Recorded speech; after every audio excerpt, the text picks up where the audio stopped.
Hai semua, di video kali ini saya akan menjelaskan tentang bimbingan dan konseling.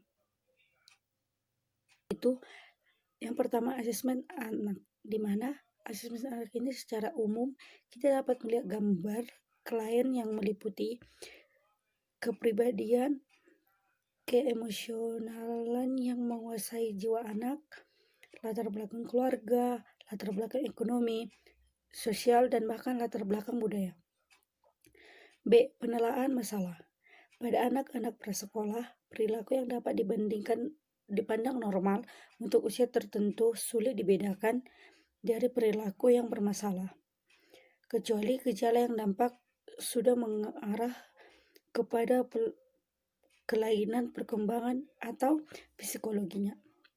Ward juga menyampaikan bahwa ada beberapa elemen yang harus diperhatikan. Yang pertama adalah elemen pengganggu, di mana elemen pengganggu ini adalah anak yang selalu menangis atau sulit mengikuti proses belajar belum tentu menjadi sumber masalah, karena mungkin ia memiliki sumber masalah dari lingkungannya dan bahkan dari keluarganya. Yang kedua adalah elemen perilaku bermasalah, di mana hal ini perlu kita ingat adalah antara anak satu dengan yang lain memiliki keunikan atau ciri khas yang berbeda, sehingga penonjolan bakat dan minat anak pun berbeda dalam bentuk aktivitas atau kegiatan. Yang ketiga adalah elemen lingkungan. Keadaan satu lingkungan tertentu sehingga menjadi faktor pemicu timbulnya perilaku. Keempat adalah elemen yang terganggu, di mana elemen ini, dalam hal ini pendidik diharapkan untuk bertindak bijaksana dalam menilai perilaku anak sebenarnya tanpa harus menerima begitu saja informasi yang masuk.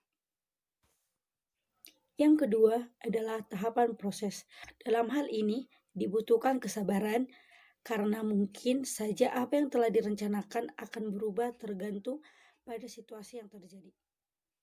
Yang ketiga, tahapan output, di mana konselor harus menanyakan ke lingkungannya, bahkan ke orang tuanya, tentang ada atau tidaknya perubahan perilaku yang didapati oleh anak tersebut yang sudah menerima tahapan-tahapan sebagai proses perubahan diri anak. Yang keempat, tahapan evaluasi, di mana tahapan ini memiliki 8 tahapan-tahapan konseling yang dapat dijelaskan sebagai berikut. Yang pertama adalah asesmen awal. Fase ini dilakukan pengumpulan data tentang segala sesuatu yang berkaitan dengan anak dan permasalahan yang dialaminya. Yang kedua adalah penetapan tujuan besar. Dari data-data yang telah dikumpulkan, kemudian konselor menetapkan tujuan utama yang ingin dia capai dalam proses konselor. Yang ketiga adalah perjanjian dengan lingkungan terdekat anak. Pada tahapan ini, konselor menggali pemahaman orang tua tentang permasalahan dan respon terhadap anak. Yang keempat adalah memiliki media yang tepat, di mana media ini berdasarkan pemilihan pada usia, jenis kelamin, karakteristik pribadi, dan jenis permasalahan. Yang kelima adalah pendekatan pada anak. Pada proses ini berfungsi untuk menciptakan berhubungnya yang memenuhi kebutuhan anak dalam lingkungan terapeutik sehingga anak merasa cukup nyaman dan dapat berpartisipasi dengan baik dalam proses konseling. Yang keenam adalah anak mengutarakan cerita, di mana agar anak dapat mengutarakan cerita, konselor itu memiliki keterampilan konseling yang tepat. Proses ini merupakan penekanan terbesar atau yang terpenting dalam proses konseling. Yang ketujuh, membantu anak berpikir secara berbeda.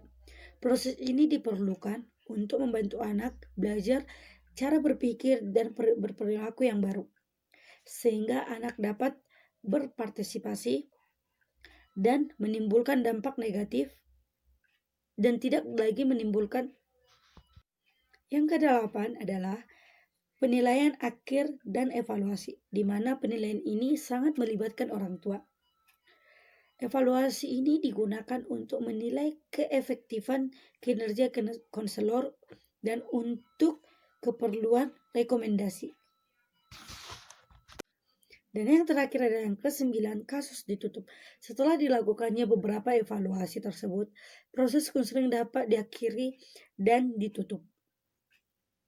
Itu adalah langkah-langkah untuk mengkonselor anak dalam membuat anak menjadi lebih baik dan menjadi ke hal yang positif yang dapat menimbulkan hal-hal baik di lingkungannya, bahkan di keluarganya. Demikianlah hasil presentasi yang dapat saya sampaikan. Jika ada kesalahan, saya minta maaf. Terima kasih.